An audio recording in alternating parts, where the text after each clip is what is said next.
কি করবেন এ টাকা দিয়ে? যদি কবর নিয়ে যেতে পারেন, আখেরাতে কাজে লাগে, তাহলে তো একটা ব্যাপার ছিল। তা তো পারবেন না। আপনি বলবেন না পারলে কি হয়েছে, ছেলে মেয়ে খাবে, ছেলে মেয়ে ভোগ করবে নিশ্চিত। বহু মানুষ সম্পদ রেখে চলে গেছে, তার ছেলে মেয়েরা ভোগ করতে পারে নাই, হাতে বুতে অন্য মানুষ খেয়ে ফেলছে, আছে না নাই? সবচেয়ে বড় হতভাগাকে জানেন? আল্লাহর জমিনে সবচেয়ে বড় দুর্ভাগা, সবচেয়ে বড় বেয়াকুব এবং নির্বোধ মানুষ হলো সে, যে যাদের জন্য চুরি করবে তারাও সে দায় নিবে না। কিয়ামতের দিন ছেলে আয়সা বলবে না, আব্বা চুরিদারি ডাকাতি 2 নম্বরই যা করছেন, ঘুষ সুদ যা খাইছেন আমাদের জন্যই তো খাইছেন, আল্লাহ আমার আব্বারা জাহান্নামে দিয়ে না, আমাদের নিয়ে যান।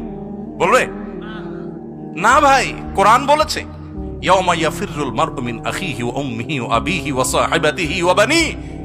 সন্তান বাপকে দেখে মাকে দেখে পালাবে, যে না জানি আজকে কোনো কিছুর জন্য ধরে। সবাই ইয়ানফসি ইয়ানফসি করবে। যাদের জন্য চুরি করবেন ওরাও দায় নিবে না। আপনার মতো নির্বোধ কে হতে পারে? সন্তানকে চুরির সম্পদ দিয়ে বড় করবেন না, সততা দিয়ে বড় করেন। আমাদের সমাজে আজ ঘরে ঘরে সেই মা বাপ আছে যে মা বাপ চায় আমার সন্তান থাকুক আজ দুধে ভাতে, সেই মা বাপ নাই যে মা বাপ বলে আমার সন্তান থাকুক আজ ঈমান আমলে সততার সাথে। সেই মা বাপ নাই। মা বাপ নকল কিনে এনে দেয়, বাবা 2 নম্বরে করে পরীক্ষা দেয়।